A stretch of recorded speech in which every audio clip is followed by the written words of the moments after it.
오늘 우리에게 주신 하나님의 말씀은 로마서 2장 1절부터 16절의 말씀입니다. 구약성경 240쪽입니다. 로마서 2장 1절부터 16절까지의 말씀을 드라마 바이블로 낭독합니다. 제2장. 그러므로 남을 판단하는 사람아, 누구를 막론하고 내가 핑계하지 못할 것은 남을 판단하는 것으로 내가 너를 정죄함이니 판단하는 내가 같은 일을 행함이니라. 이런 일을 행하는 자에게 하나님의 심판이 진리대로 되는 줄 우리가 아노라. 이런 일을 행하는 자를 판단하고도 같은 일을 행하는 사람아, 내가 하나님의 심판을 피할 줄로 생각하느냐? 혹 내가 하나님의 인자심이 너를 인도하여 회개하게 하심을 알지 못하여 그의 인자심과 용납하심과 길이 참으심이 풍성함을 멸시하느냐? 다만 내 고집과 회개하지 아니한 마음을 따라 진노의 날, 곧 하나님의 의로우신 심판이 나타나는 그날에 임할 진노를 내게 쌓는도다. 하나님께서 각 사람에게 그 행한 대로 보응하시되 참고 선을 행하여 영광과 존귀와 썩지 아니함을 구하는 자에게는 영생으로 하시고, 오직 당을 지어 진리를 따르지 아니하고 불의를 따르는 자에게는 진노와 분노로 하시리라. 악을 행하는 각 사람의 영에는 환난과 곤고가 있으리니 먼저는 유대인에게요 그리고 헬라인에게며, 선을 행하는 각 사람에게는 영광과 존귀와 평강이 있으리니 먼저는 유대인에게요 그리고 헬라인에게라. 이는 하나님께서 외모로 사람을 취하지 아니하심이라. 무릇 율법 없이 범죄한 자는 또한 율법 없이 망하고, 무릇 율법이 있고 범죄한 자는 율법으로 말미암아 심판을 받으리라. 하나님 앞에서는 율법을 듣는 자가 의인이 아니요 오직 율법을 행하는 자라야 의롭다 하심을 얻으리니, 율법 없는 이방인이 본성으로 율법의 일을 행할 때에는 이 사람은 율법이 없어도 자기가 자기에게 율법이 되나니, 이런 이들은 그 양심이 증거가 되어 그 생각들이 서로 혹은 고발하며 혹은 변명하여 그 마음에 새긴 율법의 행위를 나타내느니라. 곧 나의 복음에 이른 바와 같이 하나님이 예수 그리스도로 말미암아 사람들의 은밀한 것을 심판하시는 그날이라. 샬롬, 좋은 아침입니다. 오늘은 말씀을 전하기 전에 광고 하나를 드리고 기도 부탁도 드리려고 합니다. 이미 몇 달 전부터 광고했던 전교인 체육대회를 이번 주일 직스 체육관에서 하려고 합니다. 그런데 이 체육대회가 주일 예배와 연결되어 있기에 성도 모두가 기쁜 마음으로 참석해 주셔야 합니다. 또한 적극적인 참여와 안전사고 없이 아름다운 교제의 시간이 되도록 남은 며칠 동안 함께 기도해 주시길 부탁드립니다. 오늘도 예배를 드리는 성도들 가운데 하나님의 충만한 은혜와 평강이 넘치길 주님의 이름으로 축복합니다. 아멘. 말씀을 나누겠습니다. 어제 본문을 말씀드리면서 타락한 이방인들의 범죄의 실상과 더불어 하나님께서 그들에게 내리신 내버려둠의 심판에 대해 말씀드렸습니다. 그 말씀에 이어 나오는 오늘 본문에서는 유대인들을 향한 하나님의 날카로운 심판의 메시지가 선포됩니다. 당시 유대인들은 스스로를 의롭게 여기고 이방인들을 무시하며 근본적으로 악한 존재라고 평가하였습니다. 그리고 형식적으로 지키는 율법을 잣대로 그들을 마음대로 평가했고, 또 그 판단을 하는 자신들이 의로워서 판단하고 평가한다고 착각했습니다. 그리고 그것이 반복되자 그런 것이 마치 유대인들의 전형적인 기질처럼 되어버렸습니다. 그런데 여러분, 유대인들이 어떤 존재입니까? 성경에 그대로 나와 있는데 그들은 하나님의 인자하심과 용납하심으로 하나님의 백성이 된 은혜받은 백성입니다. 그들은 하나님과 함께하며 다른 민족들에게 표본이 된 자들입니다. 그러나 그들이 특별하거나 잘나서가 아니라 철저히 은혜로 얻은 것이고, 그와 더불어 하나님의 막중한 사명 제사장 나라로서 임명받은 백성들입니다. 그러나 그들은 그들에게 맡겨진 사명은 도외시 한 채 이방인들을 무조건 악하다고 판단하고 정죄하며 선을 넘는 행동을 일삼았습니다. 또한 성경은 직접 유대인들의 삶을 살펴보면 자신들이 판단하는 이방인들과 똑같은 죄를 범하고 있다고 말합니다. 사도 바울은 유대인들이 무조건 자신들은 의로운 존재들이고 이방인들은 악한 사람들이라고 생각하는 오해와 편견을 가지고 있음을 신랄하게 비판하고 그들 역시 하나님의 진노를 너희 가운데 쌓고 있다고 말했습니다. 여러분, 하나님은 혈통이나 외적인 조건으로 판단하시는 것이 아니라 하나님의 진리에 기초하여 편견과 오해 없이 판단하시는 공의로운 분이십니다.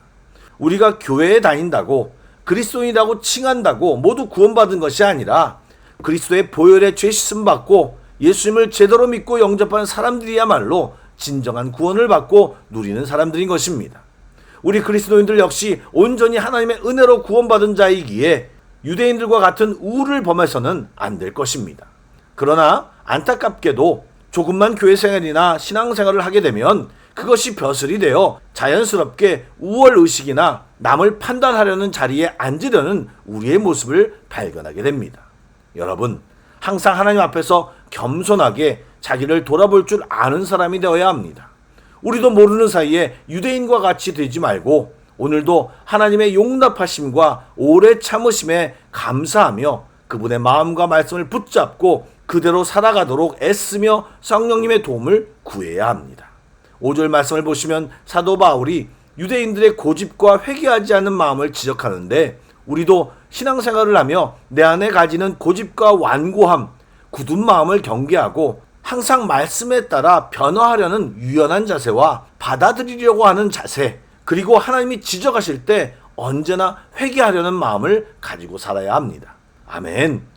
또한 어제 말씀에도 있었지만 죄인들에게 하나님의 진노가 쌓이고 있음을 말하였습니다. 하나님의 국률의 시간에는 그냥 그것이 쌓이고 있지만 회개치 않고 계속 진노를 쌓고 있으면 어느 정한 날 심판의 때에 그 진노가 그 사람에게 부어질 것입니다. 그러나 회개하고 예수 믿고 그리스도인 된 사람은 이제 진노가 아니고 보화를 쌓을 수 있는 자들이 된다고 성경은 말하고 있습니다. 이미 하나님의 진노는 예수님께서 십자가에 달리심으로 다 받으셨습니다. 우리가 예수님을 믿을 때 모두 그 진노가 해결되었습니다. 그러므로 이제 우리는 삶 속에서 하나님과 함께하며 하나님의 일을 감당하고 순종하여 하늘의 보화를 쌓는 자들이 되어야 합니다. 우리들 모두가 예수 믿는 자라면 이제 고린도전서 3장에 나오는 말씀에 신경을 써야 합니다. 그것이 무엇입니까? 구원받은 자들 중에 불 가운데 구원받는 사람이 있는가 하면 하늘의 보화를 쌓는 고린도전서 표현대로 하면 공적이 나타나 상을 받게 될 것이라고 말하였습니다. 여러분 기억하시기 바랍니다. 우리도 얼마 전까지 진노 아래에 있는 사람이었다는 사실을 기억하고 겸손하게 주님을 바라보며 주신 은혜 아래서 하늘의 상을 기대하며 보화를 쌓고 살아가는 성도들이 다 되시길 축복합니다. 아멘. 이제 바울은 하나님의 판단, 하나님의 기준에 대하여 설명합니다. 유대인들은 율법을 말하며 그 율법대로 살고 있으니 구원을 받는다고 말합니다. 그러나 그들은 율법의 의도와 정신은 전혀 도외시한 채 형식적으로만 지키고 평가하기를 즐겨하고 감히 하나님의 자리에 앉아있는 죄인들입니다. 그런데 사도 바울이 오늘 본문에서 특별히 알려주는 것은 이방인들이 유대인들처럼 율법을 받지 못했지만 하나님께서는 그들에게도 양심을 통한 하나님의 법이 주어졌다고 설명합니다. 즉 율법과 같이 명시된 법은 아닐지라도 하나님은 양심을 주셨으며 그 양심 안에 신에 대한 의식을 심어주셨습니다. 그러니 율법을 받지 못한 이방인들이라 하더라도 양심의 법에 따라 선한 생활을 해야 하는 의무가 있는데 그러나 그것을 따라 살지 않았습니다. 그래서 당연히 그들 역시 죄인입니다. 그래서 하나님께서 모든 사람에게 동일한 구원의 길을 새롭게 은혜로 선물로 주셨으니 그것이 바로 예수 그리스도입니다. 그분을 믿고 구원받아 믿음의 길을 걷는 사람들은 영생이라는 상을 주시고 반대로 여전히 자기중심적으로 진리를 거부하고 불의를 행하는 자는 결국 하나님의 진노를 해결하지 못하고 환난과 곤고 그리고 하나님의 심판을 경험하게 될 것입니다. 그런데 그 믿음 역시 진짜인지 가짜인지를 알 수 없는데 바로 그것을 알 수 있는 것이 바로 하나님의 말씀대로 순종하고 믿음으로 행하는 사람이냐는 것입니다. 이것은 율법과 양심의 원리와 같습니다. 율법을 듣는 자가 의인이 아니고 오직 율법을 제대로 행하는 자가 의롭다 하심을 얻는 것처럼 복음에 순종하여 진심으로 받아들이는 자만이 의롭게 되고 하나님의 진노를 면하게 되는 것입니다. 예, 하나님은 이렇게 사람이 행한 대로 보응하시는 하나님이십니다. 믿음으로 사느냐, 믿음으로 살지 않고 말만 하는 그리스도이냐를 구분하십니다. 우리의 은밀한 것까지 아시고 살피시는 하나님께서 우리의 삶에 대해 공의롭게 판단하실 것입니다. 그런데 오늘 본문을 읽으며 한 가지 염두에 두어야 할 것은 로마서가 여러 가지 신학적 주요 이슈를 다루고 있지만 바울의 기록 목적을 생각하여 당시 로마에서 신앙생활하는 성도들이 당면한 문제와 상황에 깊이 연관이 있음을 알아야 합니다. 오순절에 제자들이 전한 복음을 받아들이고 당시에는 성경을 소유하기 어려운 시대였기에 하나님의 기준을 제대로 알지 못한 채 로마로 돌아가 믿음을 유지하려 했지만 로마 사회의 영향을 받아 이방인과 같이 무분별한 삶을 살아가는 로마 교회 성도들이 있었음을 상상하는 것이 합리적인 추론입니다. 그래서 바울이 그런 삶을 살지 말고 믿음에 근거한 믿음을 가진 자로서의 삶을 살라고 이 로마서를 통하여 가르치고 있는 것입니다.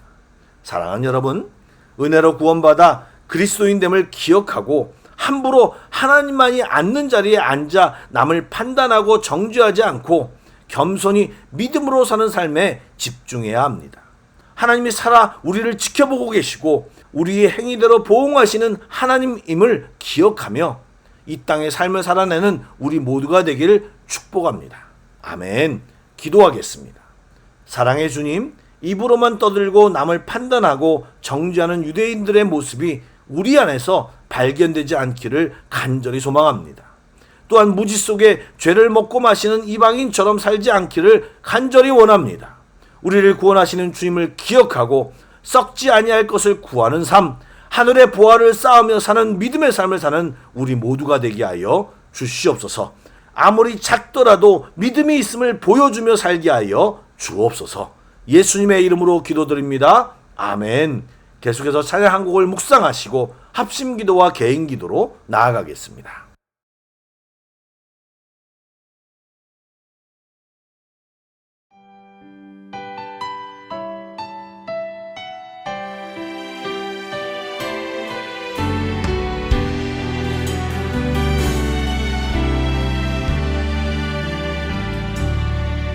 믿음과 삶을 살아내는 실력이 너무나 다른 내 모습을 볼 때에 이 모습도 주가 사랑하실까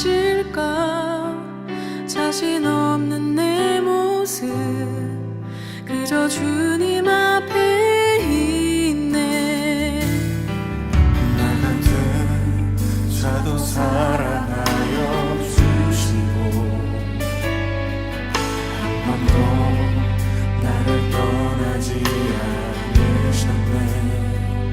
아픔 속에 주를 작게 여긴 날 꾸짖지 않으시고 내 손 잡아주시네. 오직 주님 안에 두려움없네.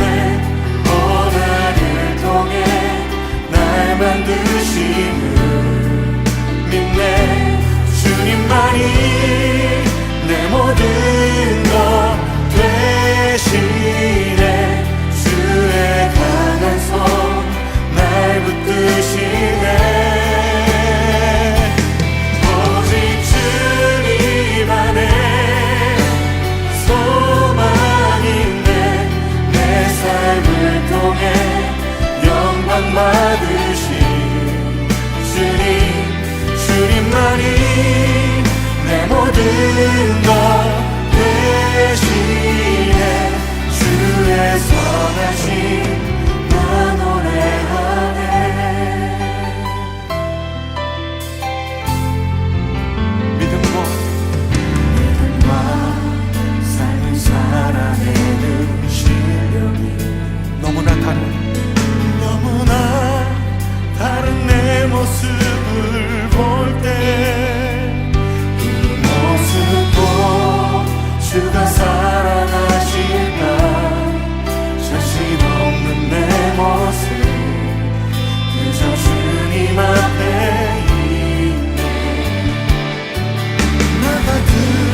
주님 안에 오직 주님 안에 소망 있네. 내 삶을 통해 영광 받으신